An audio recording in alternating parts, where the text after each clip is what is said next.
नमस्कार दोस्तों, मैं डॉक्टर कुलदीप कुमार के सर आप सभी का बहुत बहुत स्वागत करता हूं एक नए बिंदु के साथ और एक नई कड़ी के साथ। तो साथियों, आज का जो हमारा बिंदु है वो रहने वाला है नाथ साहित्य। तो आज हम नाथ साहित्य के बारे में पढ़ने वाले हैं। नाथ साहित्य के बारे में क्या क्या पढ़ेंगे तो वो मैं जैसे एक टीजर रहता है, एक ट्रेलर रहता है, तो उसकी तरह मैं टीजर के रूप में आपको ये बता दूंगा कि क्या क्या आज जो है हम पढ़ने वाले हैं। तो नाथ साहित्य की बात करें तो नाथ साहित्य के अंतर्गत हम नाथों की विशेषताओं के बारे में, नाथ का अर्थ क्या होता है, नाथों की क्या क्या विशेषताएं रही, नाथों का हिंदी साहित्य के अंतर्गत या नाथ साहित्य का हिंदी साहित्य में क्या महत्व है, आचार्य रामचंद्र शुक्ल, डॉक्टर नगेंद्र, डॉक्टर रामकुमार वर्मा, रामस्वरूप चतुर्वेदी, हजारी प्रसाद द्विवेदी और बच्चन सिंह, ये 6 हिंदी साहित्य के इतिहास है। इनकी मैं गारंटी लूंगा, ठीक है ना। कौन से? आचार्य रामचंद्र शुक्ल, डॉक्टर नगेंद्र, हजारी प्रसाद द्विवेदी, रामस्वरूप चतुर्वेदी, बच्चन सिंह और रामकुमार वर्मा। इन 6 इतिहास की गारंटी लूंगा कि इन 6 इतिहास में से अगर कोई प्रश्न आया तो वो आज के नाथ साहित्य से बाहर नहीं होगा। एक बात, बड़ा ही सरल तरीके से आज का जो नाथ साहित्य मैं पढ़ाने जा रहा हूं। एक बात, दूसरी बात ये कि इस नाथ साहित्य में मैं जो अक्सर क्या होता है कि हमने रामकुमार वर्मा पढ़ा या डॉक्टर नगेंद्र पढ़ा, अलग अलग जगह पढ़ा, उन बातों में एक ही बिंदु पर, एक ही मतलब कह सकते हैं कि एक ही टॉपिक पर अलग अलग लोगों ने अलग अलग बातें कही, तो एक साथ न होने की वजह से हम उनमें कोई किसी प्रकार की कोई जो तालमेल है वो नहीं बिठा पाते। तो मैंने यहाँ कोशिश की है कि सभी को एक जगह पर, कि डॉक्टर रामकुमार वर्मा ने कौन कौन से नाथ माने हैं और आचार्य रामचंद्र शुक्ल ने कौन कौन से नाथ माने हैं, हजारी प्रसाद द्विवेदी ने कौन कौन से नाथ माने हैं, इसके साथ साथ गोरखनाथ की जो रचनाएं हैं उनके बारे में कौन कौन सी रचनाएं, हजारी प्रसाद द्विवेदी के अनुसार कितनी रचनाएं हैं, पीताम्बर दत्त बड़थवाल के अनुसार कितनी रचनाएं हैं और आचार्य रामचंद्र शुक्ल के अनुसार कितनी रचनाएं हैं, ये सारी बातें डॉक्टर रामकुमार वर्मा के अनुसार। और जो 9 नाथ है उन 9 नाथों का संपूर्ण परिचय मेरे आइडिया से, जितनी भी आपने गाइडें पढ़ी होगी किसी में आपने नहीं पढ़ा होगा, और सभी 9 नाथों का जो संपूर्ण परिचय है वो जो है न तो शुक्ल में है, न नगेंद्र में है और न रामस्वरूप चतुर्वेदी में है, न डॉक्टर नगेंद्र में है। वो जो मिलेगा आपको या तो राहुल सांकृत्यायन के काव्यधारा में मिलेगा या फिर आपको मिलेगा डॉक्टर रामकुमार वर्मा के हिंदी साहित्य के इतिहास में। और वही मैं आज आपको करवाने वाला हूँ बहुत ही सरल भाषा में, बहुत ही सरल भाषा में, एक भी बिंदु छोड़ूंगा नहीं और इस तरीके से याद करवा दूंगा। और उसके साथ साथ ट्रिक, जहां ट्रिक की आवश्यकता रहेगी वहां ट्रिक का प्रयोग भी करेंगे। और पूरा नाथ साहित्य खत्म होने के बाद फिर नाथ साहित्य की पूरे आदिकाल के ट्रिकें रहेंगी, शानदार वाली, जानदार वाली। टेंशन छोड़ दें, ठीक है ना। अब मुझसे नाता जोड़ लिया है तो फिर टेंशन छोड़ दें, क्योंकि 3 महीने में कोर्स आपको पूरा करवा दिया जाएगा। इसकी चाहे कुछ भी करना पड़े मुझे। ये प्रारंभिक क्लासें हैं, यहाँ थोड़ा सा क्या है कि टाइपिंग वाली समस्या आ रही थी, टाइपिंग नहीं हो रखी थी पहले से, या इनके ऊपर नोट्स जो है वो उस लेवल पर नहीं बने थे जिस लेवल पर मैं आपको करवाना चाहता हूँ। और किस लेवल पर करवाना चाहता हूँ ये आपने देख ही लिया, पहले सिद्ध साहित्य की क्लास है वो जाकर देख लें आप, आपको पता चल जाएगा। इसके साथ साथ नाथ साहित्य आज करवाऊंगा तो उसके बाद आपको पता चल जाएगा। और नहीं पता चले तो डॉक्टर नगेंद्र, जो मैंने 6 हिंदी साहित्य के इतिहास बताए, बार बार रिपीट नहीं करना चाहता, उनको मार लेना, उनको देख लेना एक बार, आपको पता चल जाए क्या करवाने वाला। इसलिए थोड़ा समय लग रहा है। उसके बाद जो संत काव्य है वो सारा अपने पास मैटर तैयार है, तो उसके अनुसार मैं लगातार क्लास लूंगा। और 3 महीने में जहाँ तक होगा, कोई थोड़ा बहुत ऊपर नीचे हो जाए, कोई 5 दिन 7 दिन, तो वो तो बात अलग है, बाकी मैं 3 महीने में कोर्स पूरा करवा दूंगा, जुड़ जाए। और आप सभी का एक बार फिर से स्वागत है। थोड़ा सा एक सर्दी बहुत भयंकर है, एक घूंट चाय का ले लेता हूँ साथ साथ में। क्या है नाथ साहित्य। अब नाथ साहित्य क्या था, नाथों के बारे में मैं थोड़ा सा आपको बता जाना चाहता हूं। हालांकि पिछली क्लासों में हम इसके बारे में पढ़ चुके हैं, लेकिन एक बार फिर से थोड़ा सा रिवाइज हम कर लेते हैं कि नाथ साहित्य क्या पढ़ने जा रहे हैं। हम नाथ साहित्य पढ़ने जा रहे हैं, ये है हमारा नाथ साहित्य, ठीक है ना। अब जैसा कि जो सिद्ध है उनको वज्रयानी कहा गया है, ठीक है ना। सिद्धों को क्या कहा गया है? वज्रयानी कहा गया है।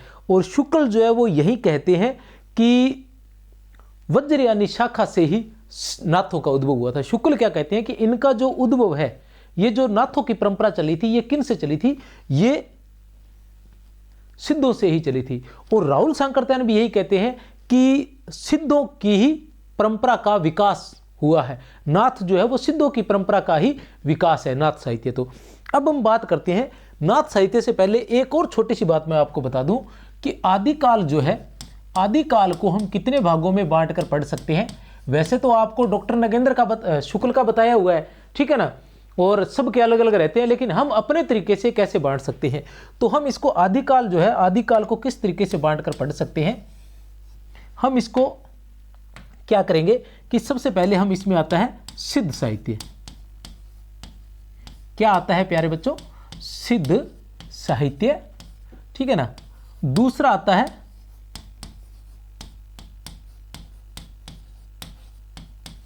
नाथ साहित्य। 3 नंबर पर हमारे पास आता है जैन साहित्य। 4 नंबर पर हमारे पास आता है रासो साहित्य।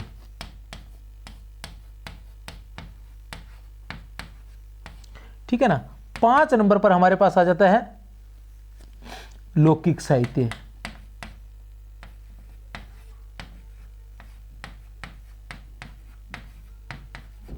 ठीक है ना। और 6 नंबर पर हमारे पास आ जाता है गद्य साहित्य। ठीक है ना। इनमें हम विभाजित करके इस आदिकाल को हम पढ़ेंगे। अब आपने यहां क्रम देखा कि पहले आया है सिद्ध साहित्य, फिर आया है नाथ साहित्य, फिर जैन, फिर रासो, फिर लौकिक और फिर ये। तो जो सिद्ध साहित्य है इसका जो काल है वो 8वीं से लेके 13वीं शती तक माना जाता है। 8वीं से लेके 13वीं शती तक माना जाता है। नाथ जो है इनका माना जाता है 12वीं से 14वीं शती तक। 12वीं से 14वीं शताब्दी हजारी प्रसाद द्विवेदी और राम कुमार वर्मा ने यही माना है, 12वीं से लेके 14वीं शताब्दी तक।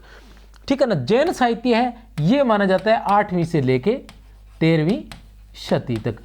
अब आप देखेंगे कि ये 8वीं से 13वीं है, ये भी 8वीं से 13वीं है, तो बीच में नाथ क्यों आया? नाथ को तो इसके बाद आना चाहिए क्योंकि 12वीं से शुरू होता है नाथ।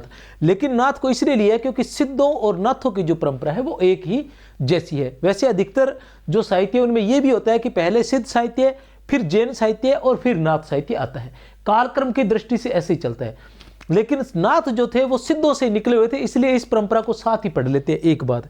दूसरा, इन दोनों को क्या है कि आचार्य शुक्ल ने भी साथ रखा है और साहित्य से इनको बाहर ही निकाला है। इनको क्या कहा है आचार्य रामचंद्र शुक्ल ने?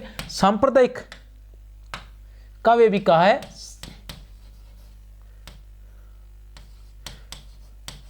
सांप्रदायिक साहित्य भी कहा है, और इन्हें साहित्य की कोई धारा नहीं माना है। तो इसलिए इसको हम एक साथ लेकर पढ़ते हैं। अब जो नाथ थे, नाथ जो थे वो सिद्धों से ही निकल कर आए थे। अब अपने नाथों पर आते हैं। सिद्धों से निकल कर आए थे, कैसे आए थे वो भी मैं बता दूं कि जो सिद्ध थे, सिद्धों में क्या था, सिद्धों में क्या हो गया था,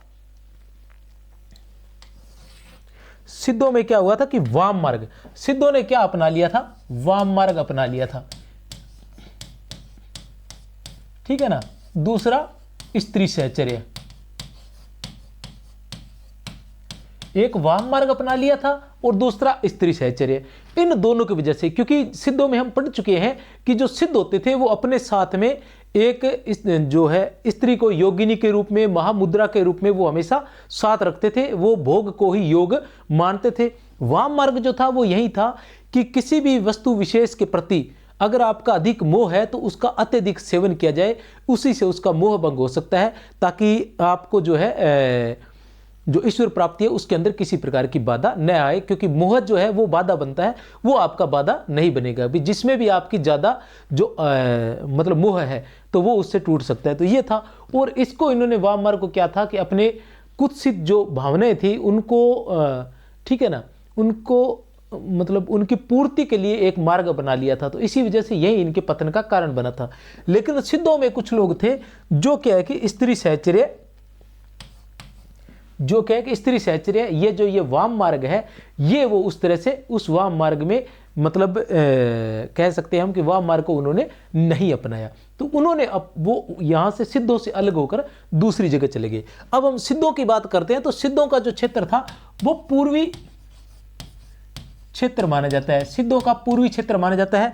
कौन कौन सा क्षेत्र माना जाता है? पूर्वी क्षेत्र के अंदर हम कहते हैं कि बंगाल, बिहार, उड़ीसा और असम, ये क्षेत्र माना जाता है इनका, किनका, सिद्धों का। तो ये इस क्षेत्र में रहते थे, पूर्वी क्षेत्र में। और जो नाथ थे वो किस क्षेत्र में थे? पश्चिमी क्षेत्र, राजस्थान या फिर पंजाब, इन दो जगहों में। आचार्य शुक्ल ने राजपुताना शब्द का प्रयोग किया राजस्थान के लिए, तो मतलब अपने हिंदी साहित्य के इतिहास में कि राजपुताना और पंजाब का जो पश्चिमी क्षेत्र था वहां नाथों का जो था बोलबाला था, पंजाब का जो पश्चिमी क्षेत्र है। तो यहां जो है रामचंद्र शुक्ल क्या कहते हैं कि इन्हीं में से एक जलंधर नाथ थे। क्या नाम था? सॉरी, जलंधर नहीं, जलंधर नाथ।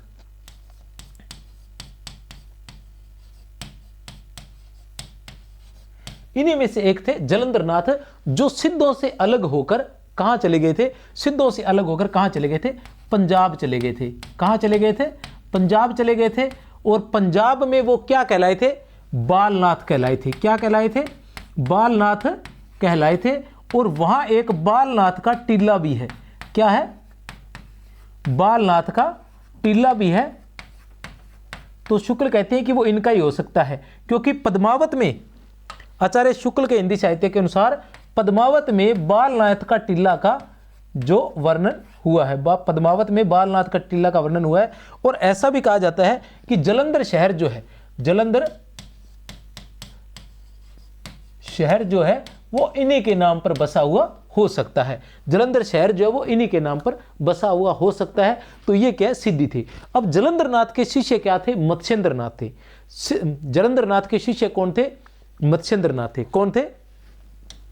किसके? जलंधर नाथ के। अब ये जलंधर नाथ जी है हमारे पास, ये है जलंधर नाथ, ठीक है ना। इनके बारे में हम पढ़ाए, कोई समस्या नहीं है। अब जलंधर नाथ के शिष्य थे मत्स्येंद्र नाथ। कौन थे? मत्स्येंद्र नाथ।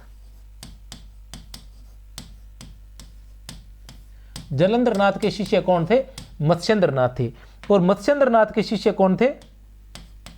गोरखनाथ। कौन थे? गोरखनाथ। मत्स्येंद्र नाथ के शिष्य कौन थे? गोरखनाथ थे। अब मत्स्येंद्र नाथ के बारे में क्या है कि मत्स्येंद्र नाथ जो थे वो, इनकी एक कहानी है। वो कहानी में मैं बता देता हूं, किसी भी हिंदी साहित्य के इतिहास में नहीं मिलेगी वो कहानी। जहां तक रामकुमार वर्मा में मिलेगी और शुक्ल में भी शायद थोड़ी सी दे रखी होगी, ठीक है ना। तो जो मत्स्येंद्र नाथ जी, ऐसा हुआ था कि एक बार जो है शिव जो है वो पार्वती को योग विद्या सिखा रहे थे, या सुना रहे थे, या सिखा रहे थे, ठीक है ना। योग विद्या सुना रहे थे। तो वो किसी नदी के किनारे बैठकर योग विद्या सुना रहे थे। तो वही मत्स्येंद्र नाथ जी को पता चला, तो वो मछली बनकर वहां पास में ही रुक गए और मछली बनकर वो विद्या जो है वो सुनते रहे। लेकिन पार्वती जी तो सो गए, लेकिन ये क्या पूरी विद्या सुनते रहे, और योग की जो पूरी विद्या है वो इनको आ गई। अब क्या हुआ कि योग की विद्या तो आ गई, लेकिन जैसे ही शिव को पता चला, शिव जी को जैसे ही पता चला, तो उन्होंने इनको शाप दे दिया कि तुमने योग विद्या तो धारण कर ली है, सारी सीख ली है, लेकिन तुम फिर भी क्या है कि बंधन में बंधोगे तुम, या मोह के बंधन में फिर भी बंधोगे। इनका जो है उपयोग, इस योग विद्या का उपयोग तुम नहीं कर पाओगे। तो मत्स्येंद्र नाथ जी क्या होते हैं कि वहां से जाकर कहां चले जाते हैं? सिंहल द्वीप चले जाते हैं। कहां चले जाते हैं प्यारे बच्चों? सिंहल द्वीप चले जाते हैं। और सिंहल द्वीप में वो क्या होता है उनके साथ? वो रानी पद्मावती के मोह में, यह आचार्य रामचंद्र शुक्ल के अनुसार है, रानी पद्मावती के मोह में वहां बंध जाते हैं। अर्थात हम इसको कह सकते हैं कि स्त्री सहचर्य में फंस जाते हैं। और यहां से इनको कौन निकालता है? यहां से इनको जो है वो गोरखनाथ जी जो है स्त्री सहचर्य से इनको बाहर लाते हैं। तब क्या है कि अब पहले गुरु कौन है? मत्स्येंद्र नाथ गुरु है, लेकिन मत्स्येंद्र नाथ जो है इनको आशीर्वाद देते हैं गोरखनाथ जी को, क्योंकि कि तुमने मुझे स्त्री सहचर्य से निकाला है, इसलिए योग धारा के प्रवर्तक या आदि आचार्य जो है तुम ही कहलाओगे। तो गोरखनाथ जो योग धारा के आदि आचार्य जो है, योग धारा जो है उसके आदि आचार्य जो है वो कौन है? हमारे गोरखनाथ जी। ये ही क्या है? आदि आचार्य इसके कहलाते हैं। तो हम क्या है कि यहीं से ही इनकी परंपरा मानते हैं। प्रमुख रूप जो है, जो सर्वाधिक प्रसिद्ध है नाथों में, वो गोरखनाथ ही है, और गोरखनाथ को ही हम विस्तार से पढ़ते हैं।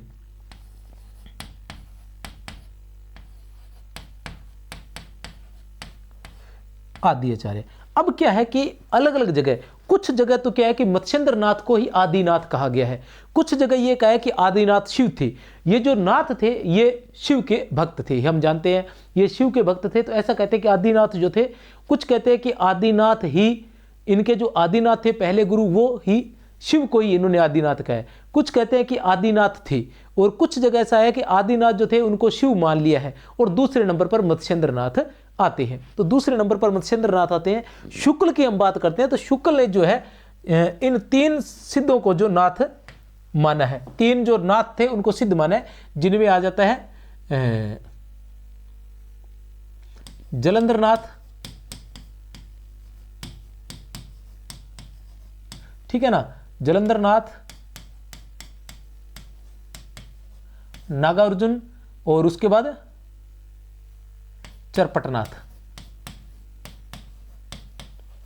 चरपटनाथ इनको क्या माना गया है, इनको सिद्धों में ही माना गया है कि ये सिद्ध थे और ये बाद में नाथ हो गए थे, जलंधर नाथ, नागार्जुन और चरपटनाथ। इसलिए जो परंपरा है वो मत्स्येंद्र नाथ से प्रारंभ मानी जाती है, क्योंकि जलंधर नाथ जो थे वो इधर ही थे, इनसे ऊपर जलंधर नाथ थे वो इधर ही चले गए थे। लेकिन रामकुमार वर्मा जो है वो आदिनाथ, मत्स्येंद्र नाथ, आदिनाथ के बाद मत्स्येंद्र नाथ को मानते हैं, जलंधर नाथ का वर्णन नहीं करते। आचार्य शुक्ल के हिंदी साहित्यिक इतिहास में जलंधर नाथ का वर्णन है। वहां हमसे क्वेश्चन पूछा जाएगा, वहां ये नहीं पूछा जाएगा कि कौन क्या कह रहे हैं, किसने जलंधर नाथ माना है, किसने नहीं माना। वहां अगर क्वेश्चन प्रश्न आएगा तो वो या तो रामकुमार वर्मा से आएगा और या फिर वो आचार्य शुक्ल से आएगा। तो मैं जो आगे बताने वाला हूं उसमें आचार्य शुक्ल के जो नाथ बताए गए हैं वो भी आपको याद रखने। आचार्य रामचंद्र शुक्ल के हिंदी साहित्य के इतिहास में जिन नाथों का वर्णन किया गया उनका संदर्भ दिया गया है कि गो रक्षा सिद्धांत संग्रह में ये 9 नाथ माने गए हैं। गो रक्षा सिद्धांत संग्रह में ये 9 नाथ माने गए, आचार्य शुक्ल ऐसा कहते हैं, ठीक है ना।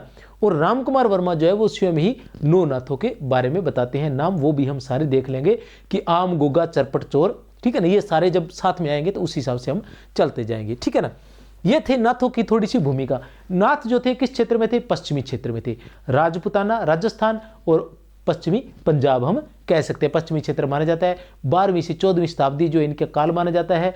और ये जो है सिद्धों के वाम मार्ग और स्त्री सहचर्य के प्रतिक्रिया स्वरूप इनका जन्म हुआ था।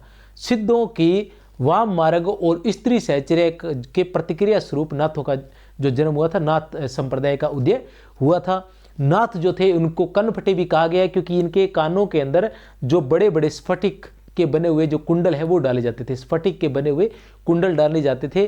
और ये जो है हठ योग साधना करते थे। इनका जो सिद्ध सिद्धांत पद्धति ग्रंथ है, सिद्ध सिद्धांत पद्धति ग्रंथ है जो गोरखनाथ जी का ग्रंथ माना गया है, सिद्ध सिद्धांत पद्धति, ठीक है ना, गोरखनाथ जी का ग्रंथ माना गया। तो उसमें क्या है कि ये सिद्ध सिद्धांत पद्धति जो गोरखनाथ का संस्कृत ग्रंथ है, ठीक है ना। गोरखनाथ जी के जो संस्कृत और हिंदी के ग्रंथ भी हैं, दोनों ही हैं, ठीक है।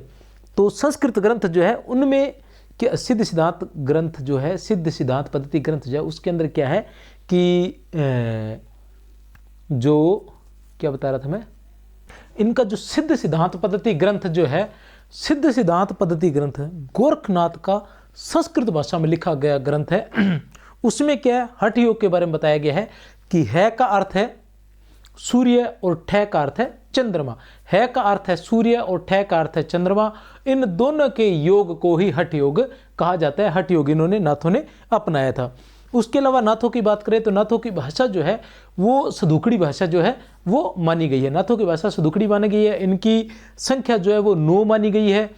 इसके साथ साथ इनके बारे में क्या है कि इनकी संख्या 9 मानी गई है। और जो हजारी प्रसाद द्विवेदी का हिंदी साहित्य का इतिहास है, हिंदी साहित्य का उद्भव और विकास, हिंदी साहित्य उद्भव और विकास जो है उसमें बताया गया है कि नाथों को भी जो है 84 सिद्ध नाथ कहा गया है, सिद्ध नाथ कहा गया है, 84 संख्या मानी गई है उनकी। लेकिन जब हम देखते हैं तो 76 या 78 जो है उनकी संख्या होती है। जब उनकी मतलब उनको गिनते हैं तो उनकी 76 या 78 रहती है। ऐसा हजारी प्रसाद द्विवेदी के हिंदी साहित्य के इतिहास में। वैसे प्रमाणिक रूप से हम 9 नाथ ही मानते हैं कि 84 सिद्ध और 9 नाथ जो है हम मानते हैं। तो देखते हैं आगे इसके बारे में विस्तार से। बीच बीच में मैं आपको सारी कहानियां बताता रहूंगा। अभी पीछे कोई ऐसा बिंदु, हाँ, चलते हुए मैं एक बात और बता दूं कि आदिकाल को जो इन भागों में बांटा गया है, डॉक्टर नगेंद्र के हिंदी साहित्य के इतिहास में इसी क्रम के अंदर इनको करवाया गया है, बस जैन और नाथ का थोड़ा क्रम चेंज है, तो इस तरीके से करवाने का प्रयास किया गया है। अब इसको जो आचार्य रामचंद्र शुक्ल है उन्होंने अलग तरीके से बांटा है। उनकी जो मैं बात करूं तो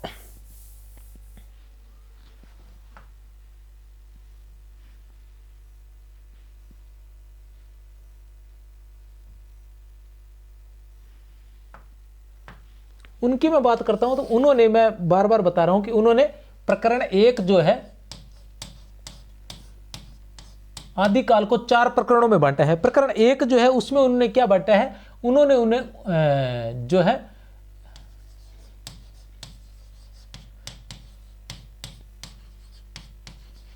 अपभ्रंश काव्य के बारे में विचार किया है। प्रकरण 2 जो है उनका, प्रकरण 2 जो है आचार्य शुक्ल का प्रकरण 2 जो है उसमें उन्होंने क्या कहा है, उन्होंने इसमें उन्होंने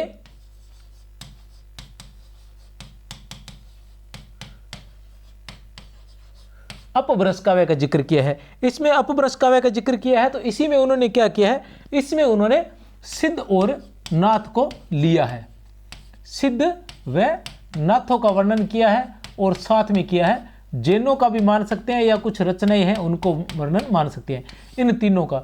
लेकिन सिद्धों और नाथों को साहित्य की श्रेणी में उन्होंने नहीं माना है, इनको सांप्रदायिक या धर्म की शिक्षा मात्र कहकर इनको नकार दिए, साहित्य की श्रेणी में इनको नहीं माना है। जो जैनों की रचनाएं हैं उनको माना है। प्रकरण 3 की बात करें, प्रकरण 3 में उन्होंने क्या किया है, प्रकरण, ये आदिकाल की बात कर रहा हूं, प्रकरण 3 में उन्होंने क्या किया है, प्रकरण 3 को उन्होंने क्या नाम दिया है, देश भाषा काव्य। प्रकरण 3 को उन्होंने देश भाषा काव्य नाम दिया है और इसी को ही उन्होंने क्या कहा है, वीर गाथा काल। इसी को उन्होंने साथ में उन्होंने यहां लिखा है, एक मिनट, वीर गाथा काल, साथ में उन्होंने इसको वीर गाथा काल भी, वीर गाथा काल भी कहा है। प्रकरण 4 की मैं बात करता हूं, प्रकरण 4, प्रकरण 4 की अगर मैं बात करूं तो प्रकरण 4 में उन्होंने क्या किया है,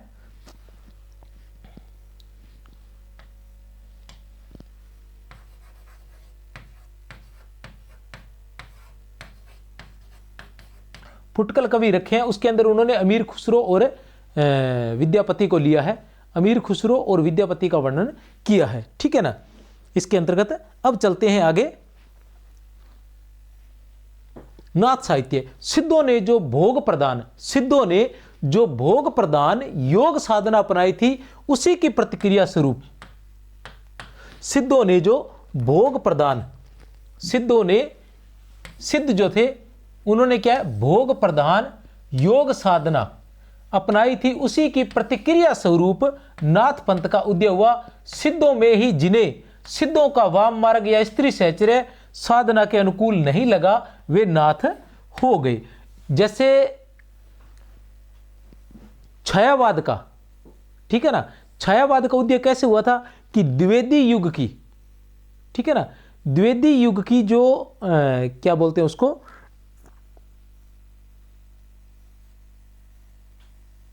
द्विवेदी युग की प्रतिक्रिया स्वरूप, और द्विवेदी युग की क्या थी, इतिवृत्तात्मकता, ठीक है ना, द्विवेदी युग की इतिवृत्तात्मकता के प्रतिक्रिया स्वरूप जो छायावाद का उदय हुआ था। उसी तरह से क्या है कि सिद्धों की जो योग साधना, भोग प्रदान योग साधना थी उसी के प्रतिक्रिया स्वरूप नाथ पंथ का उदय हुआ था। अब सिद्ध साहित्य में, सिद्ध साहित्य में बात करें तो सिद्ध साहित्य में इस पर विस्तार से चर्चा हो चुकी है कि बौद्ध धर्म जो है वो विकृत होकर 2 भागों में बंट गया था, हीनयान और महायान। कितने भागों में बंट गया था, 2 भागों में, हीनयान और महायान। जो महायान था वहीं आगे चलकर मंत्रयान हो गया था और मंत्रयान 2 भागों में बंट गया था, सहजयान। इसके बारे में बता चुका हूं, लेकिन फिर मैं थोड़ा सा फिर से आपको चार्ट बनाकर बता दूं कि क्या था कि जो बौद्ध धर्म था,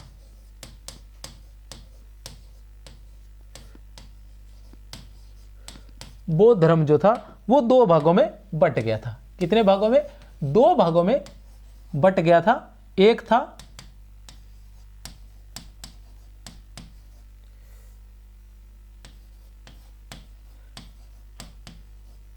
हीनयान और दूसरा था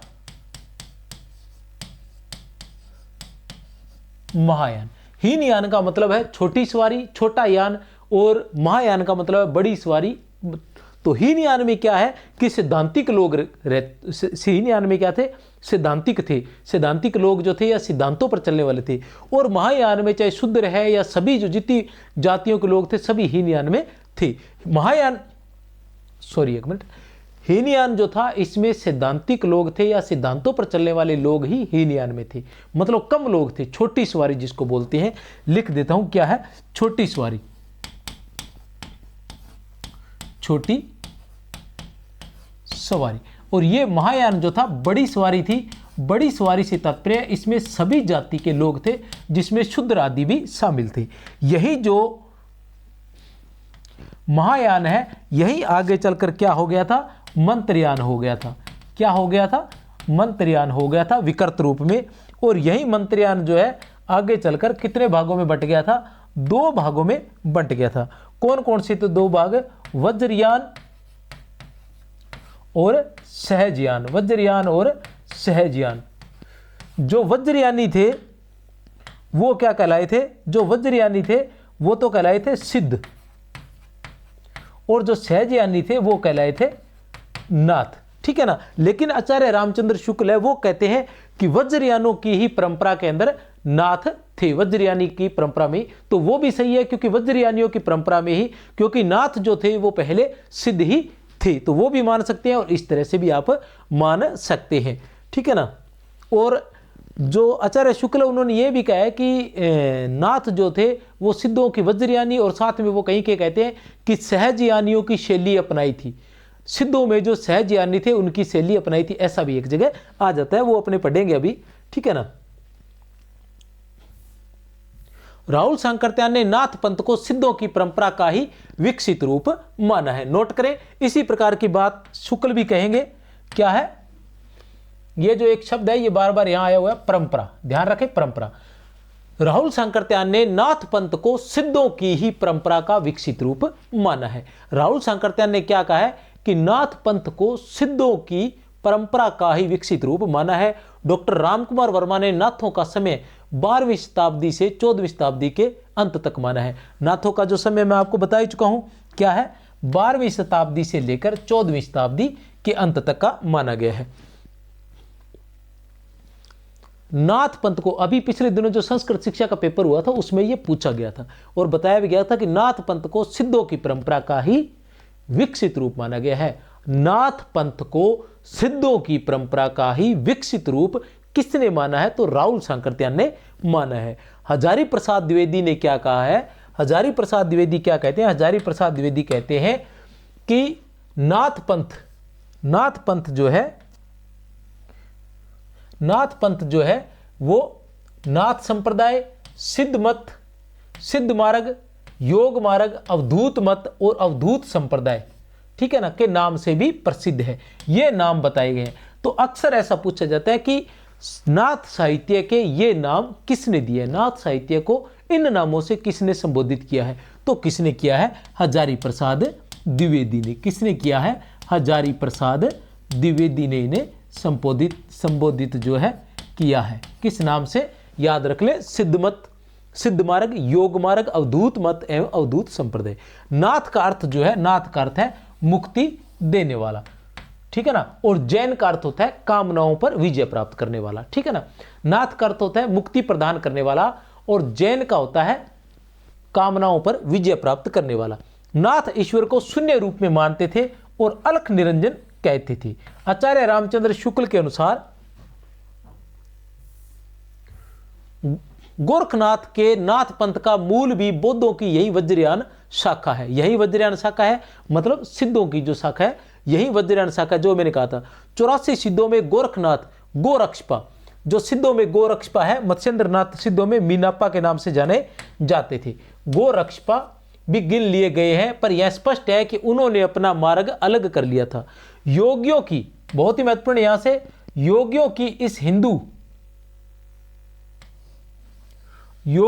इस हिंदू शाखा ने वज्रयानियों के अश्लील और विभत्स साधनों से अपने को अलग रखा। इतनी बात नोट करो पहले।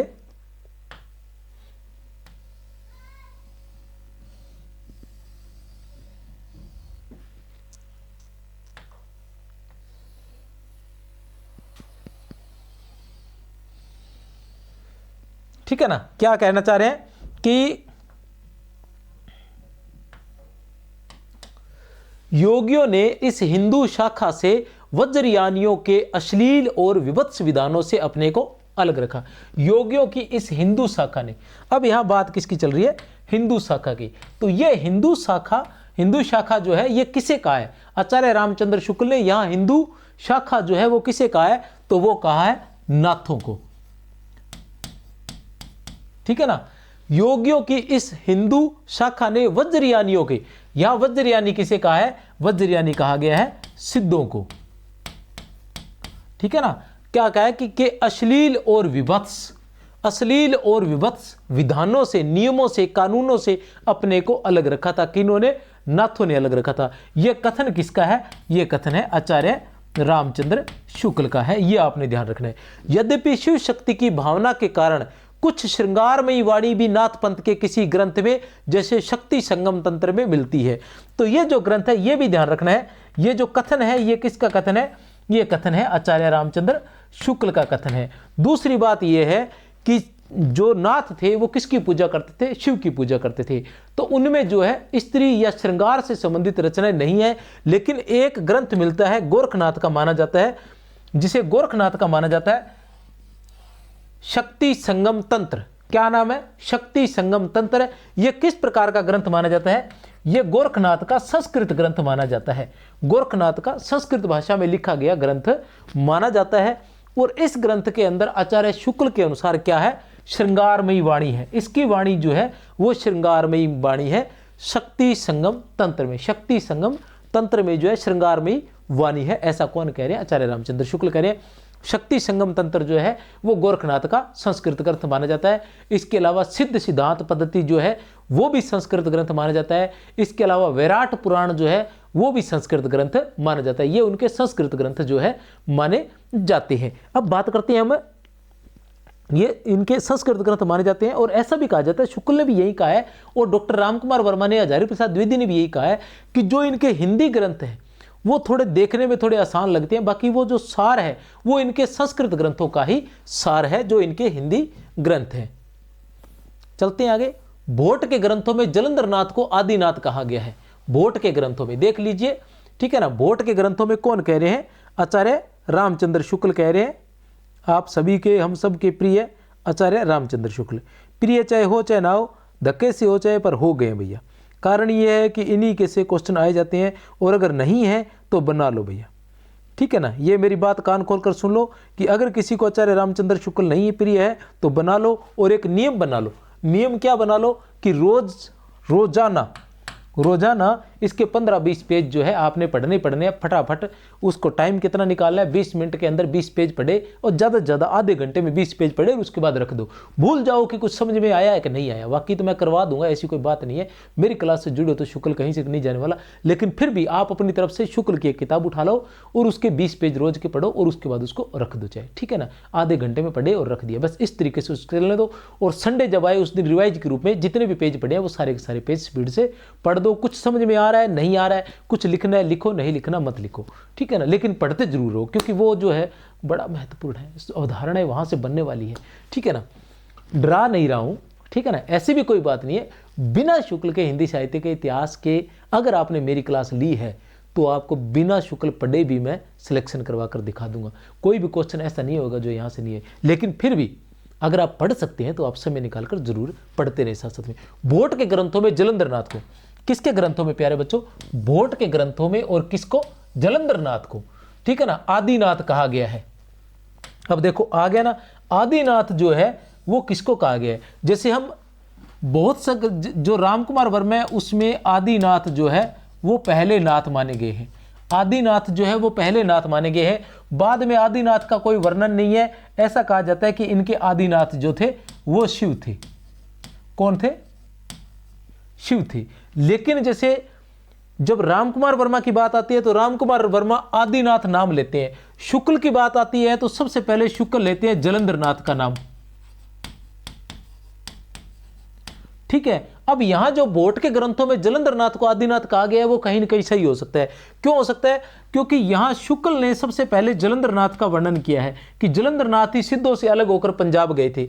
और जो राम कुमार वर्मा है वो सबसे पहले आदिनाथ नाम लिखते हैं, जलंधर नाथ नाम जो है वो कहीं नहीं लिखते हैं, और सबसे पहले आदिनाथ लिखते हैं। इसका मतलब ये हो सकता है कि आदिनाथ उन्होंने जलंधर नाथ को ही कहा है, आदिनाथ उन्होंने जलंधर नाथ को ही कहा है। और कुछ लोग ये कहते हैं कि आदिनाथ इनके शिव थे, तो ये कंफ्यूजिंग है, लेकिन हमें याद रखना है ये दोनों चीजें भी मैं बता दूंगा कि शुक्ल ने कौन कौन से नाथ माने हैं और डॉक्टर राम कुमार वर्मा ने कौन कौन से नाथ माने हैं ट्रिक के साथ। अब यहां चल रहा था कि भोट के ग्रंथों में जलंधर नाथ को आदिनाथ कहा गया है। जलंधर नाथ ने ही सिद्धों से अपनी परंपरा अलग की और पंजाब चले गए। पंजाब का जलंधर शहर उन्हीं के नाम पर बसा बताते हैं। जलंधर नाथ को संप्रदाय में बालनाथ भी कहा जाता है। जलंधर जो नाथ है उनको नाथ संप्रदाय में बालनाथ भी कहा जाता है। पंजाब में बालनाथ का टीला है, इसका उल्लेख पद्मावत में भी मिलता है, जिसके बारे में मैं आपको बता चुका हूं। यही जलंधर नाथ आदिनाथ भी कहलाते हैं, ऐसा भी है, ये शुक्ल कह रहे हैं आदिनाथ भी कहलाते हैं, ठीक है ना। भोट के ग्रंथों में कहा गया है, और वैसे ये भी कह रहे हैं कि जलंधरनाथ आदिनाथ भी कहलाते हैं। जलंधरनाथ के शिष्य मत्स्येंद्रनाथ थे। मत्स्येंद्रनाथ को मीननाथ, मच्छेंद्रनाथ में चौथे बोधिसत्व अवलोकितेश्वर भी कहा जाता है। अवलोकितेश्वर भी इनको कहा जाता है, नाम से जाना जाता है। चौथे बोधिसत्व कौन थे? चौथे बोधिसत्व मत्स्येंद्रनाथ थे। मीननाथ और मच्छेंद्रनाथ भी माना जाता है। मत्स्येंद्रनाथ के शिष्य थे गोरखनाथ। मत्स्येंद्रनाथ जब सियल द्वीप गए तो वहां की रानी पद्मावती के रूप पर आसक्त होकर वहीं रहने लगे। तब गोरखनाथ ने मत्स्येंद्रनाथ को मोहपाश से मुक्त करवाया था। अब मत्स्येंद्रनाथ की एक कथा है कि कैसे गोरखनाथ जी उनके संपर्क में आए, क्या सब कुछ हुआ। तो गोरखनाथ जी उनके शिष्य थे, ठीक है ना। मत्स्येंद्रनाथ जी के बारे में यह है कि कहानी बता तो नहीं गया हूं मैं कहीं, चलो कोई बात नहीं, फिर से रिपीट कर देते हैं शॉर्ट में, ठीक है ना। कि जोर से बोलने से क्या दिमाग में चढ़ जाती है कई बार बातें, ठीक है। क्या था कि मत्स्येंद्रनाथ की कहानी सुना रहा था, बहुत इंटरेस्टिंग कहानी है। एक बार अपने आप को परीक्षा से अलग कर लीजिए और आनंद के साथ सुनिए। तो क्या था, मत्स्येंद्रनाथ जी जो थे इनके बारे में मैं बता रहा था कि इनके आदि गुरु कौन थे? शिव थे। तो शिव क्या है, एक बार योग विद्या जो है वो पार्वती को सुना रहे, योग विद्या के बारे में पार्वती को सुना रहे थे, बता रहे थे योग विद्या के बारे में।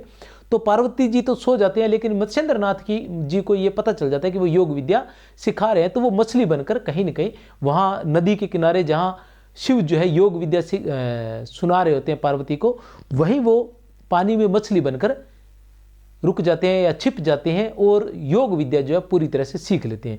लेकिन जैसे ही शिव को इस बात का पता चलता है तो शिव उनको शाप दे देते हैं। वो कहते हैं कि आपने योग विद्या जो है सीख तो ली है, लेकिन इसका आप उपयोग नहीं कर पाएंगे और आप जो है मोह के बंधन में अवश्य बंधेंगे।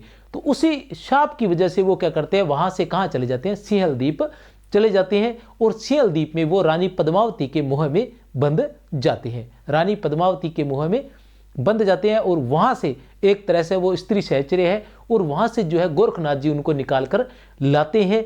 और तब जो है मत्स्येंद्रनाथ गोरखनाथ जी के गुरु होने के बावजूद भी वो गोरखनाथ को आशीर्वाद देते हैं कि तुम ही योग धारा के आदि गुरु माने जाओगे, योग धारा के प्रवर्तक तुम ही माने जाओगे। तभी योग धारा का प्रवर्तक गोरखनाथ को माना जाता है, और आदि आचार्य भी योग धारा के या नाथों के जो आदि आचार्य है वो गोरखनाथ को ही माना जाता है। मिश्र बंधुओं ने गोरखनाथ को हिंदी साहित्य का प्रथम कवि माना है, ठीक है ना। चलते हैं आगे। ऐसी सभी की कहानियां हैं, सभी की कहानियां आपको बताई जाएगी, निश्चित रहे। यद्यपि मत्स्येंद्रनाथ गोरखनाथ के गुरु थे, लेकिन जिस श्रद्धा और आस्था से गोरखनाथ ने मत्स्येंद्रनाथ की सेवा की थी, उससे स्वयं मत्स्येंद्रनाथ ने गोरखनाथ को योग का प्रथम अधिकारी और आचार्य माने जाने का आशीर्वाद दे दिया था। जाओ, मैं भी आप लोगों को आशीर्वाद देता हूं कि इस बार फर्स्ट ग्रेड बनकर ही रहोगे। आचार्य रामचंद्र शुक्ल के अनुसार नागार्जुन, चरपट और जलंधर सिद्धों की परंपरा में भी है। नाथ पंथ सिद्धों की परंपरा से ही हटकर छंटकर निकला है, इसमें कोई संदेह नहीं है। एक बड़ी ही महत्वपूर्ण बात है, वो महत्वपूर्ण बात यह है कि आचार्य रामचंद्र शुक्ल क्या कह रहे हैं कि नागार्जुन, ठीक है ना, कौन? नागार्जुन, चरपट और जलंधर सिद्धों की परंपरा में भी है। नागार्जुन, चरपट और जलंधर सिद्धों की परंपरा में भी है। तो इसका एक ट्रिक है, वो है कि नाच,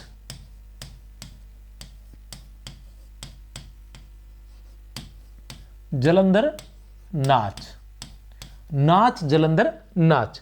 तो नाच, जलंधर, नाच में इस नय का क्या रहेगा? इस नय का रहेगा नागार्जुन, और इस नय का क्या रहेगा, इस नय का रहेगा चरपटनाथ। इस नय का क्या रहेगा, चरपटनाथ। ये जलंधर आपके सामने है, ये है नागार्जुन और ये है चरपटनाथ। तो ये नागार्जुन, जलंधरनाथ, चरपटनाथ, नाच जलंधर नाच, नाच जलंधर नाच जो है ये शुक्ल के अनुसार जो है सिद्धों की परंपरा में भी थे, ऐसा कैसा कथन है। अब वो क्या कहते हैं, नाथ पंथ जो है वो सिद्धों की परंपरा से ही, सिद्धों की परंपरा से ही छंटकर निकला है, इसमें कोई संदेह नहीं है। नाथ पंथ जो है सिद्धों की परंपरा से ही छंटकर निकला, इसमें कोई संदेह नहीं है। ऐसा कैसा कथन याद रखें, क्योंकि इसी प्रकार का कथन जो है वो पहले राहुल शंकरत्यान कह गए हैं कि नाथ पंथ जो है वो सिद्धों की परंपरा का ही विकास है, ठीक है ना। नाथ पंथ जो है वो सिद्धों की परंपरा का ही विकास है, ऐसा पीछे कहकर गए। और यहाँ शुक्ल जो क्या कह रहे हैं कि नाथ पंथ सिद्धों की परंपरा से ही छंटकर निकला है। अब आता है मत्स्येंद्रनाथ, आगे चलते हैं, आगे चलते हैं मत्स्येंद्रनाथ व गोरखनाथ के बारे में। मत्स्येंद्रनाथ व गोरखनाथ की भी सिद्धों में गिने जाते हैं। हिंदी साहित्य का इतिहास नगेंद्र, नगेंद्र के अनुसार क्या है, मत्स्येंद्रनाथ व गोरखनाथ भी क्या है,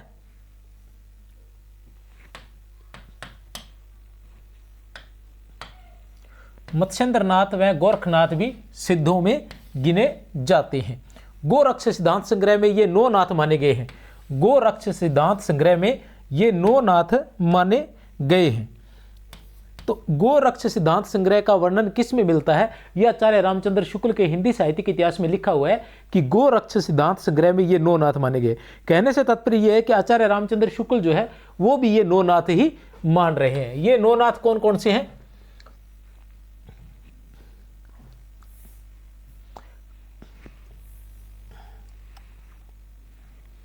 ये 9 नाथ है हमारे सामने। नागार्जुन है, जड़ भारत है, हरिश्चंद्र, सत्यनाथ, भीमनाथ, गोरक्षनाथ, चरपटनाथ, जलंधरनाथ, मलयार्जुन। अब देखो किसी भी चीज को हम याद करते हैं तो हमें ये फिक्स होता है कि कम से कम उसकी पहली बात और आखिरी बात, ये 2 बातें हमें याद होनी चाहिए। तो पहली बात, पहले 1 नंबर पर तो नागार्जुन है, कोई समस्या नहीं है, और एक है मलयार्जुन, ठीक है ना। मलयार्जुन जो है इसको याद रखो, नागार्जुन को रखो भी, दोनों एक जैसे हैं, मलयार्जुन और नागार्जुन, मलयार्जुन और नागार्जुन। इन नाथों का वर्णन और किसी ने नहीं किया है, ठीक है ना।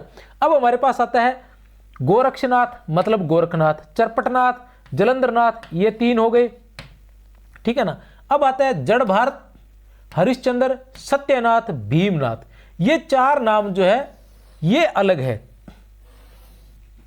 जड़ भारत, हरिश्चंद्र, सत्यनाथ और भीमनाथ। जड़ भारत, हरिश्चंद्र, सत्यनाथ और भीमनाथ ये नाम अलग है, इनको थोड़ा सा ध्यान में हमने रखना है। बाकी नागार्जुन है, ठीक है ना, गोरक्षनाथ है, चरपटनाथ है, जलंधरनाथ है और मलयार्जुन है, ठीक है। जो नागार्जुन, चरपटनाथ, जलंधरनाथ इनको हम अच्छे से जानते हैं क्योंकि इनका वर्णन जो है शुक्ल ने बड़े विस्तार से किया है, बड़े विस्तार से किया है। इसकी ट्रिक मैं शायद बता चुका हूं, नाच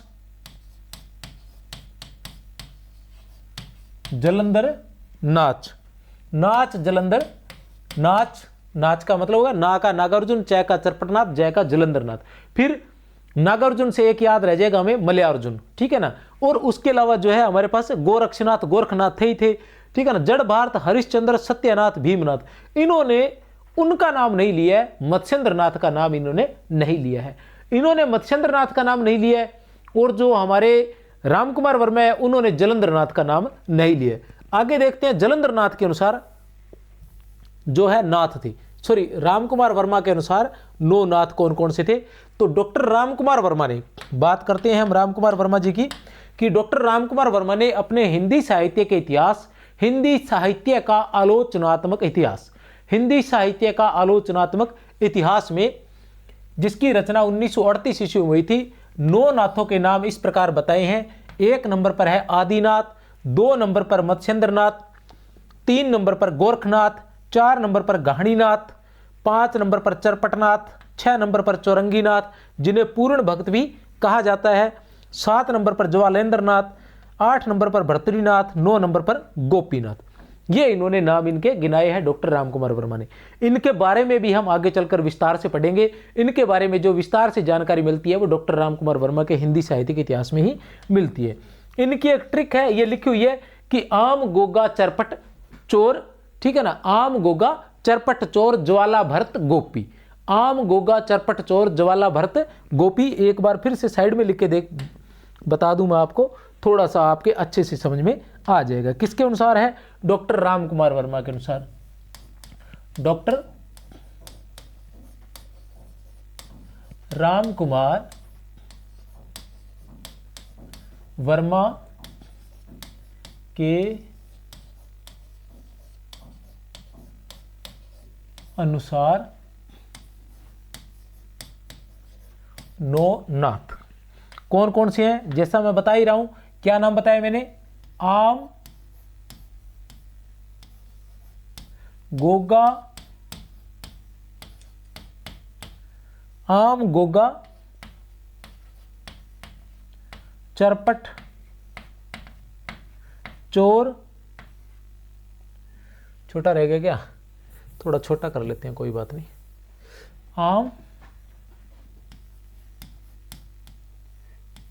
आम गोगा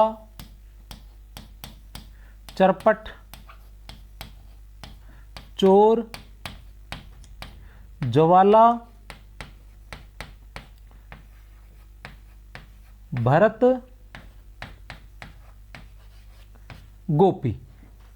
कितने नाथ हो गए? 9 नाथ। 1 2 3 4 5 6 7 8 9। आम गोगा चरपट चोर ज्वाला भरत गोपी, आम गोगा चरपट चोर ज्वाला भरत गोपी। आम से तात्पर्य है आदिनाथ, आ से तात्पर्य आदिनाथ, मैं से मत्स्येंद्र नाथ, गो से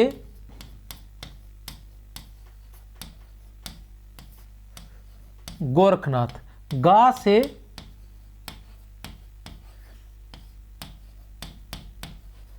गाहिणीनाथ, चरपट से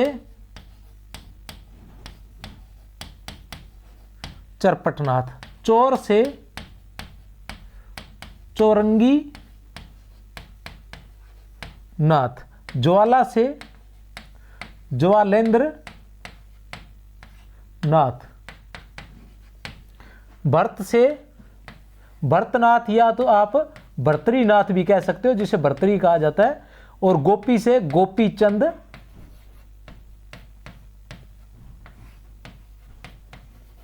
नाथ। ये 9 नाथ थे। अब इनके बारे में क्या है कि जो आचार्य रामचंद्र शुक्ल का हिंदी साहित्य का इतिहास है उसमें बताया गया है कि सिद्धों से अलग होकर जलंधर नाथ जो है वो पंजाब चले गए थे, और उसमें यह भी बताया गया है कि जलंधर नाथ ही आदिनाथ थे, जलंधर नाथ ही आदिनाथ थे, जिन्हें बालनाथ भी कहा गया है। तो हम ये आदिनाथ जो है ये हम उनको भी मान सकते हैं, जलंधर नाथ को। अगर हम आदिनाथ जलंधर नाथ को मानेंगे तो कहीं ना कहीं ये परंपरा सही बैठ जाएगी कि जलंधर नाथ के शुक्ल के अनुसार शिष्य कौन थे? मत्स्येंद्र नाथ, ठीक है ना, और मत्स्येंद्र नाथ के शिष्य कौन थे? गोरखनाथ। और यही क्रम इनका है कि आदिनाथ, मत्स्येंद्र नाथ, गोरखनाथ। तो इस हिसाब से ये बात कहीं ना कहीं सेट बैठ जाएगी, तो मान सकते हैं कि आदिनाथ जो थे जलंधर नाथ ही थे, और ये सभी के सभी किसके? शिव के भक्त थे। बाकी गोरखनाथ वाली कहानी मैं आपको बता चुका हूं। चलते हैं आगे। अब आता है मत्स्येंद्र नाथ। सबसे पहले जो नाथ है वो है मत्स्येंद्र नाथ। एक एक करके सभी नाथों के बारे में पढ़ेंगे, और उसके बाद हम पढ़ेंगे सभी नाथों के बारे में पढ़ने के बाद फिर हम इनके बारे में जितनी भी महत्वपूर्ण बातें हैं वो सब एक साथ पढ़ेंगे। अंत में अन्य महत्वपूर्ण बातों के अंतर्गत इनके बारे में कि आचार्य रामचंद्र शुक्ल ने क्या क्या लिखा है, डॉक्टर नगेंद्र ने क्या क्या लिखा है, राम कुमार वर्मा ने, सभी का जो है अंत में हम पढ़ेंगे। मत्स्येंद्र नाथ, मत्स्येंद्र नाथ को मीननाथ, मच्छंद्रनाथ, चौथे बोधिस्तव और अवलोकितेश्वर,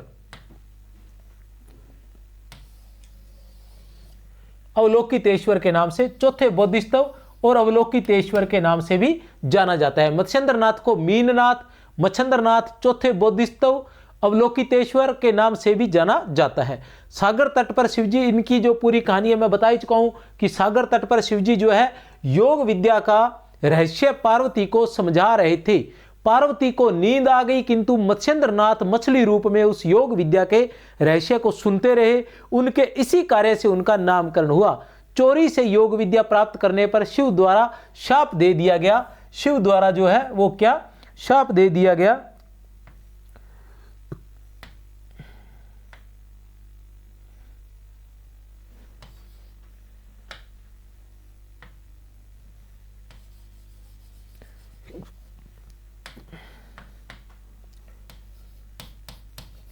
शिव द्वारा शाप दिया गया कि यद्यपि तुम योग रहस्य से परिचित हो गए, फिर भी तुम्हें मोह के पास में आबद्ध होना पड़ेगा।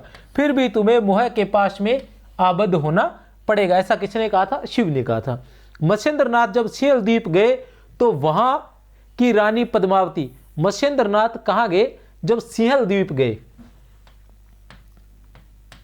यह कहानी थोड़ी सी अटपटी लगती है, पर डॉक्टर नगेंद्र के हिंदी साहित्य के इतिहास में लिखी गई है।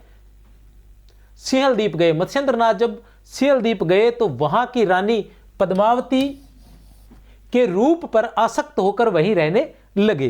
गोरखनाथ ने मत्स्येंद्रनाथ को मोहपाश से मुक्त करवाया।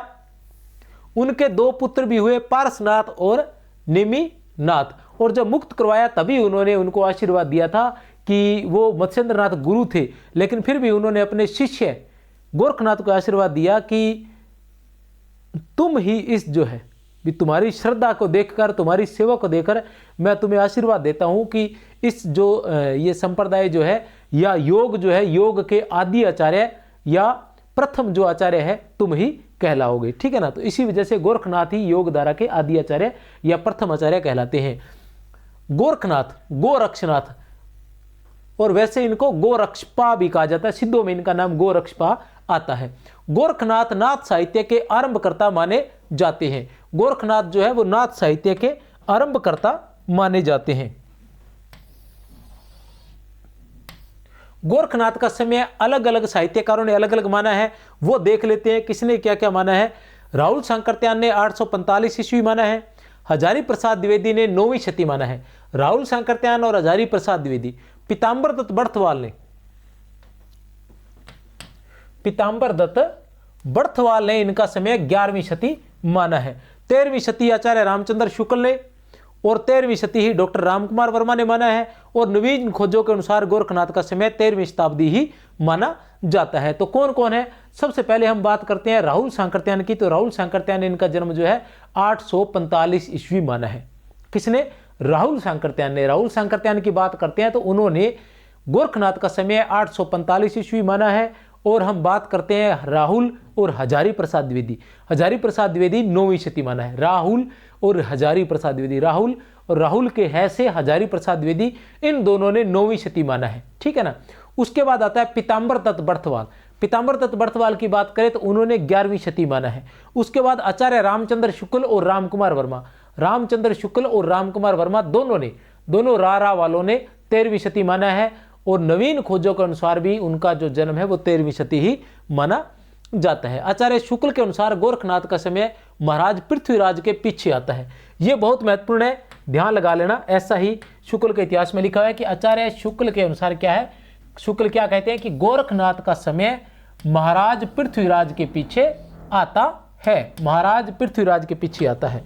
आगे हजारी प्रसाद द्विवेदी क्या कहते हैं? हजारी प्रसाद द्विवेदी कहते हैं कि गोरखनाथ ने हठ योग का उपदेश दिया था। गोरखनाथ ने किसका उपदेश दिया था? हठ योग का उपदेश दिया था। सिद्ध सिद्धांत पद्धति, सिद्धों का जो ग्रंथ था सिद्ध सिद्धांत पद्धति, ये जो ग्रंथ है ये संस्कृत ग्रंथ है। किसका ग्रंथ है? ये संस्कृत ग्रंथ है। ये नाथ पंथ के जो गोरखनाथ जी है उनका ग्रंथ है सिद्ध सिद्धांत पद्धति। किस प्रकार का ग्रंथ है? ये संस्कृत ग्रंथ है। सिद्ध सिद्धांत पद्धति संस्कृत ग्रंथ है। इसके अलावा विराट पुराण भी इनका संस्कृत ग्रंथ है। उसके अलावा शक्ति संगम तंत्र भी इनका जो है संस्कृत ग्रंथ है। ग्रंथ के अनुसार है का अर्थ है सूर्य और ठय का अर्थ है चंद्रमा। सिद्ध सिद्धांत पद्धति ग्रंथ के अनुसार है का अर्थ है सूर्य, ठय का अर्थ है चंद्रमा, और इन दोनों के योग को ही हठ योग कहते हैं। गोरखनाथ ने ही 6 चक्रों वाला योग मार्ग हिंदी साहित्य में चलाया था। गोरखनाथ की हठ योग साधना में ईश्वरवाद व्याप्त था। ये ऐसा क्यों कहा है कि गोरखनाथ की हठयोग साधना में ईश्वरवाद व्याप्त था। यह ऐसा इसलिए कहना चाहते हैं क्योंकि सिद्धों का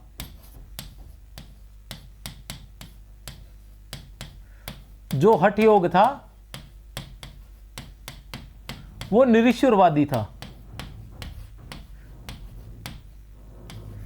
अर्थात सिद्ध जो थे वो निरीश्वरवादी थे। बच्चन सिंह के अनुसार, डॉक्टर बच्चन सिंह के अनुसार सिद्ध जो थे वो निरीश्वरवादी थे और नाथ जो थे वो ईश्वरवादी थे। आचार्य रामचंद्र शुक्ल के अनुसार गोरखनाथ की हठ योग साधना ईश्वरवाद को लेकर चली थी, अतः उसमें मुसलमानों के लिए भी आकर्षण था। गोरखनाथ की हठ योग साधना जो थी, किसकी? गोरखनाथ की हठ योग साधना जो थी वो ईश्वरवाद को लेकर चली, अतः उसमें मुसलमानों के लिए भी आकर्षण था। ईश्वर से मिलाने वाला योग हिंदू और मुसलमानों दोनों के लिए एक सामान्य साधना के रूप में आगे रखा जा सकता है। यह बात गोरखनाथ को दिखाई पड़ी।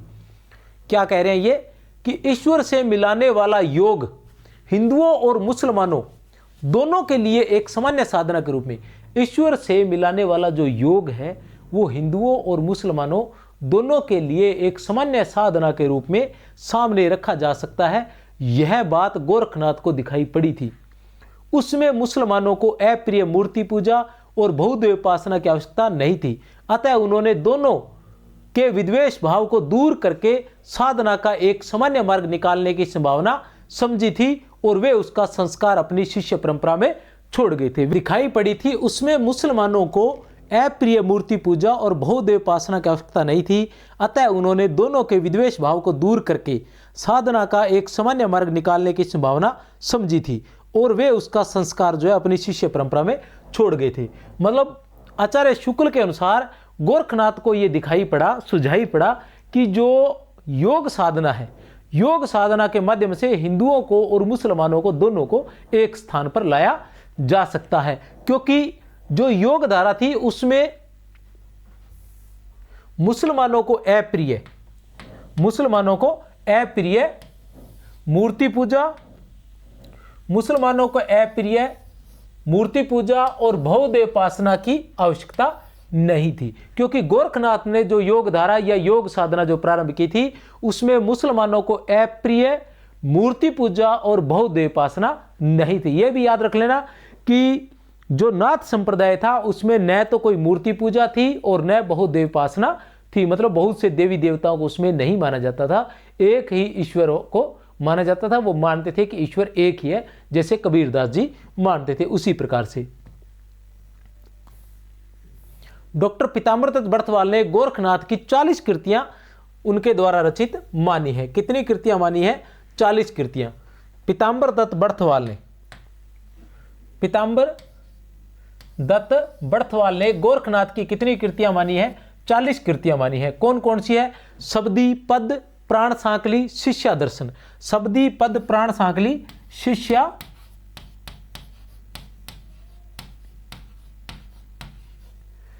दर्शन। शब्दी, पद, प्राण सांकली, शिष्या दर्शन। ठीक है ना, कहीं शब्दी भी आता है, कहीं शब्दी आता है। ठीक है ना, शब्दी, पद, प्राण सांकली, शिष्या दर्शन, पंचमात्र, सप्तवार, 15 तिथि, ज्ञान तिलक और ज्ञान 34। मच्छिंद्र गोरखबोध, आत्मबोध और नरवई बोध। मच्छिंद्र गोरखबोध, आत्मबोध और नरवई बोध। मच्छिंद्र गोरखबोध, आत्मबोध और नरवई बोध। अभय मात्र जोग। मच्छिंद्र गोरखबोध, आत्मबोध, नरवई बोध और अभय मात्र जोग। उसके बाद आता है रोमावली। ये है 14 रचनाएं। उसके बाद आता है डॉक्टर पीताम्बर दत्त बर्थवाल ने 1930 ईस्वी में गोरखवाणी से उनकी रचनाओं का एक संकलन भी संपादित किया था। गोरखनाथ की रचनाओं की संख्या 40 बताई जाती है। हजारी प्रसाद द्विवेदी ने इनकी रचनाओं की संख्या 28 मानी है।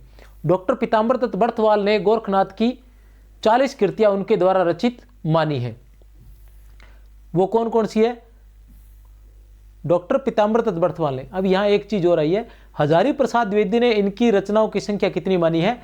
28 मानी है। हजारी प्रसाद द्विवेदी ने इनकी रचनाओं की संख्या जो है वो कितनी मानी है? 28 मानी है।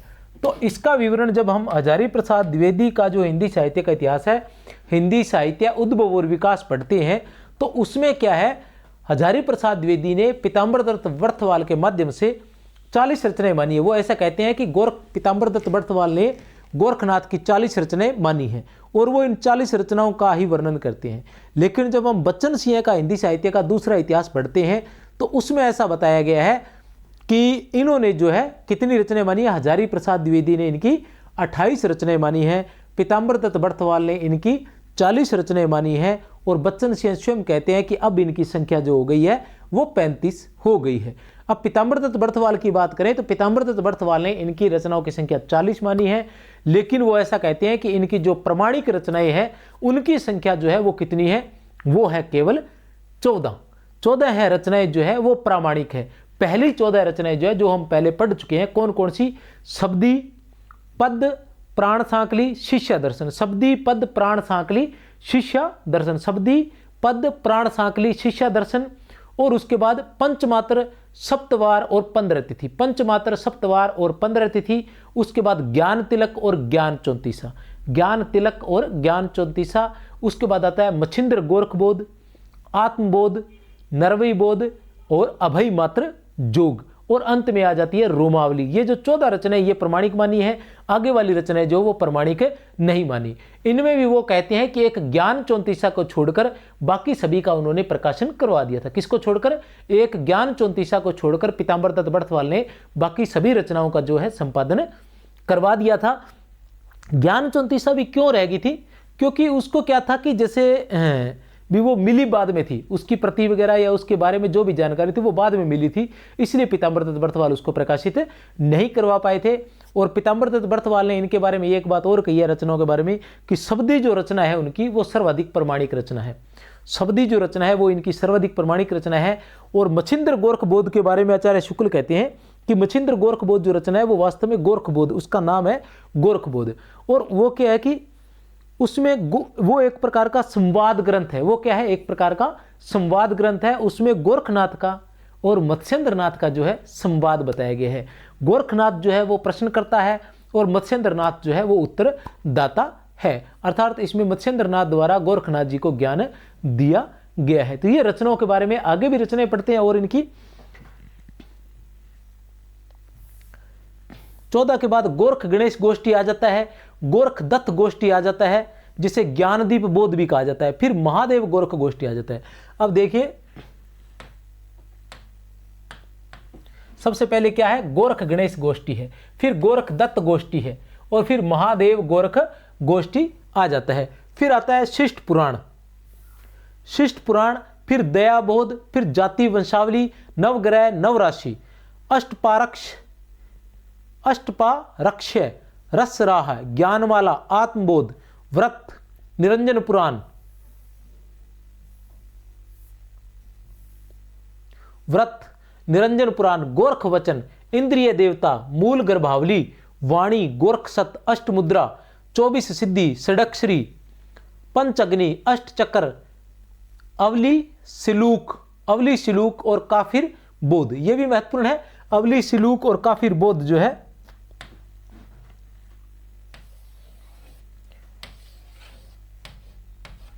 ठीक है ना, ये इनकी 40 रचनाएं हैं। डॉक्टर बर्थवाल ने प्रथम 14 को प्रामाणिक माना है। ज्ञान चौंतीसा किसका, ज्ञान चौंतीसा का वो है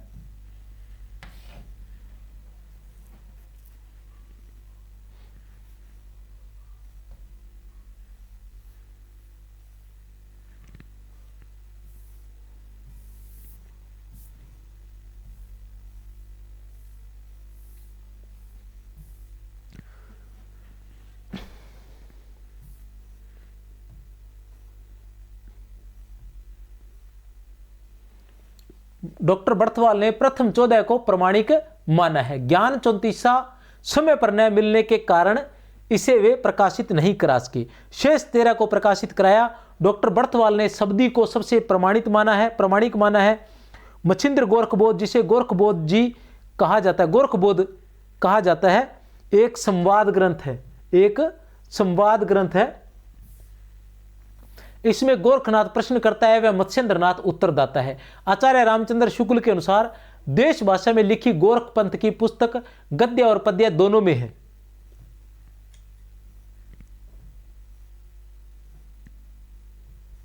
एक मिनट, ये हैंग हो गया।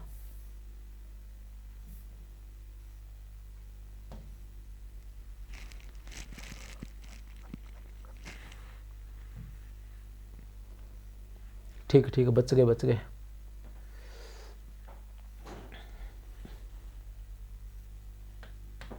क्या कह रहे हैं? देश भाषा में लिखी गोरख पंथ की पुस्तक गद्य और पद्य दोनों में है। याद रख लेना, देश भाषा में लिखी गोरख पंथ की पुस्तक आचार्य रामचंद्र शुक्ल के अनुसार गद्य और पद्य दोनों में है और 1343 ईस्वी के आसपास की रचनाएं है। इसमें सांप्रदायिक शिक्षा है जो पुस्तकें पाई गई है उनके नाम ये है। जो इसमें क्या है? सांप्रदायिक शिक्षा है जो पुस्तकें पाई गई है उनके नाम ये है। गोरख गणेश गोष्ठी, महादेव गोरख संवाद।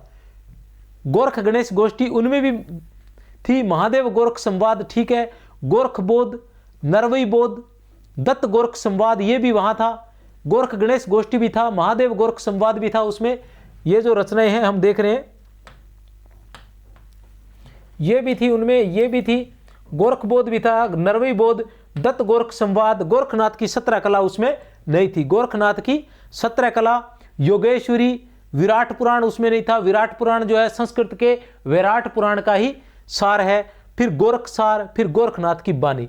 ये 10 रचनाएं जो है आचार्य रामचंद्र शुक्ल ने मानी है। इनको याद कर लेना, बहुत ही महत्वपूर्ण है। कौन कौन सी है? एक तो गोरख गणेश गोष्ठी है।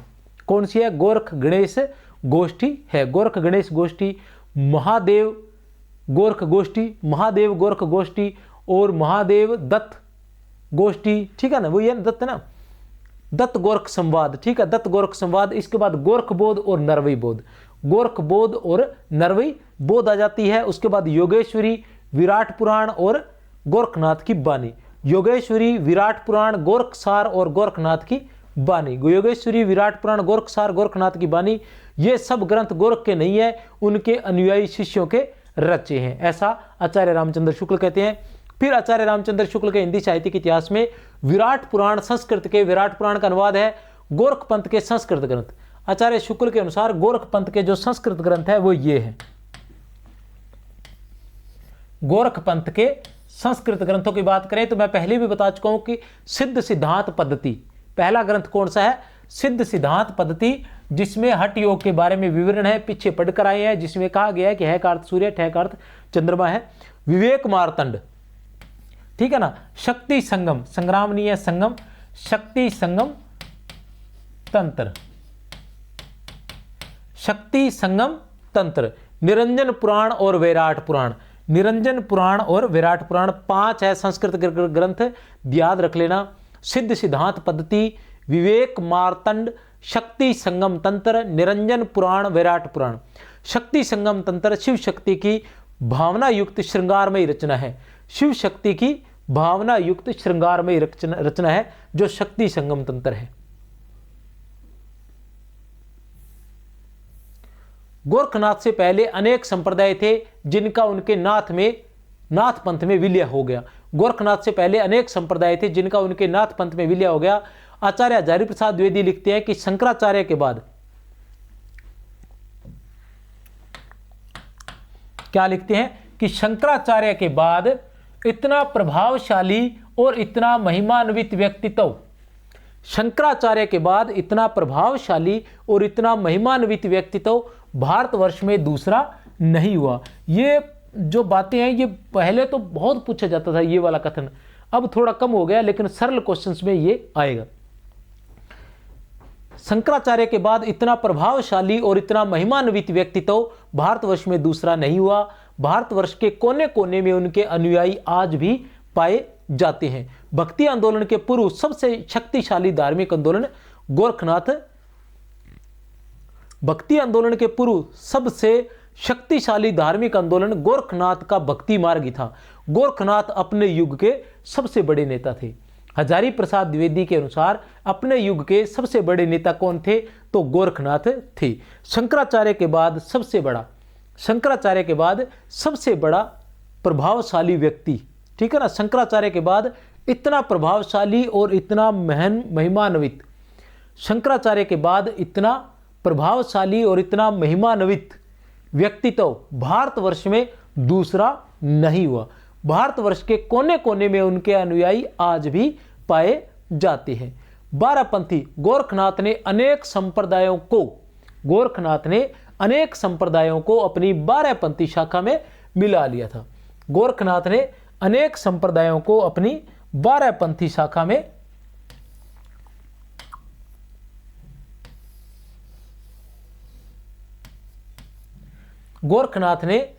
ठीक है ना, अपनी बारापंथी शाखा में मिला लिया था। संतनाथी,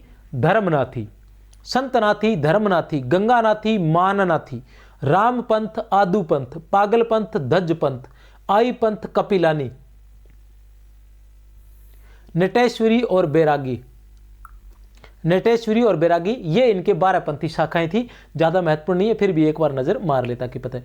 डॉक्टर बच्चन सिंह कहते हैं कि मानस के प्रारंभ में गोस्वामी जी ने जिन सिद्धों को, डॉक्टर बच्चन सिंह क्या लिखते हैं कि मानस के प्रारंभ में, रामचरितमानस के प्रारंभ में गोस्वामी तुलसीदास जी ने जिन सिद्धों को याम्याम विना न पश्यंती सिद्धा स्वांत स्थमी स्वसम। अब ये जो बात है, बस इतना सा ये दुआ, याम्या विना न पश्यंती सिद्धा, इसको थोड़ा सा दिमाग में रखना, रट्टा मारने की जरूरत नहीं है। कहकर याद किया वे नाथ सिद्ध ही हैं। ईश्वर की स्थिति घट में मानते हैं, भवानी शंकरो ही उनके ईश्वर हैं। भवानी शंकरो ही उनके ईश्वर हैं, किनके? नाथों के। गोरख भक्ति विरोधी थे, अतः गोस्वामी जी को कहना पड़ा कि गोरख जगायो जोग भक्ति बगायो लोग। जो नए हैं उनके लिए महत्वपूर्ण है कि गोरख जगायो जोग भक्ति बगायो लोग। गोरख जगायो जोग भक्ति बगायो लोग, ये किसका कथन है? तुलसीदास जी का कथन है। किसका है ये? तुलसीदास जी का कथन है।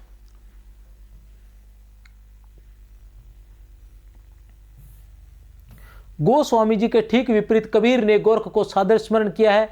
गोस्वामी जी का धूत कहो अवधूत कहो, ठीक है ना, धूत कहो अवधूत कहो, जुलाहा कहो को, ठीक है ना, काही की बेटी सो बेटा ना ब्याहब, ठीक है ना, काही की जाति न बिगाड़ सकूं, ऐसा तुलसीदास जी कहते हैं कि धूत कहो अवधूत कहो। तो बच्चन सिंह कहते हैं कि अवधूत भी गोरखपंथी ही है। इससे कबीर और गोस्वामी जी के वैश्विक दृष्टिकोण का अंतर स्पष्ट हो जाता है। इससे कबीर और गोस्वामी जी के वैश्विक दृष्टिकोण का अंतर स्पष्ट हो जाता है कि धूत कहो अवधूत कहो। अब इसके बाद आते हैं चौरंगीनाथ, ठीक है ना, इसके बाद आते हैं चौरंगीनाथ।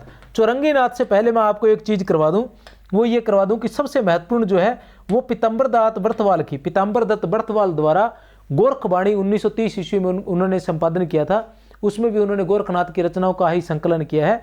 पीताम्बर दत्त बर्थवाल ने गोरखनाथ की 14 रचनाओं को जो बहुत महत्वपूर्ण माना है या प्रमाणिक माना है, उनमें से एक ज्ञान 34 को प्रकाशित नहीं करवाया था। उनको याद करने का मैं एक आसान सा तरीका आपको बता देता हूं कि कौन कौन सी है 14 जो रचनाएं प्रमाणिक है। सबसे पहले आता है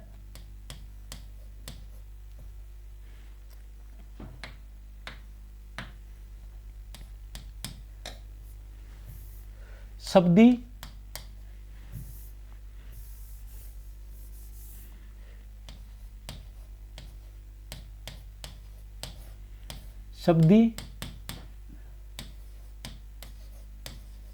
पद प्राण सांकली,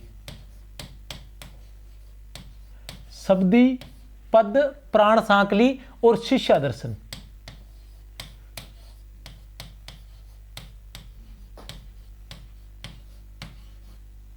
शब्दी पद प्राण सांकली और शिष्या दर्शन, शब्दी पद प्राण सांकली और शिष्या दर्शन, ठीक है ना, ये 4 हो गया। उसके बाद आएगा 5 नंबर पर पंचमात्र। इसी तरह लिख सकते हैं आप पंचमात्र, सप्तवार और 15 तिथि,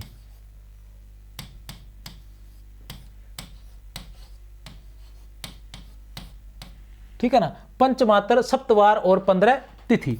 इसके बाद 8 नंबर पर हम बात करें तो ज्ञान तिलक,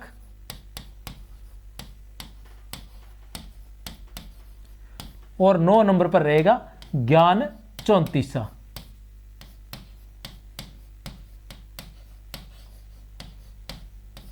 ठीक है ना, ज्ञान 34। 10 नंबर की बात करूं मैं तो 10 नंबर पर हमारे पास रहेगा मच्छिंद्र गोरखबोध। मच्छिंद्र गोरखबोध। 11 पर रहेगा हमारे पास आत्मबोध। 12 पर हमारे पास रहेगा नरवई बोध।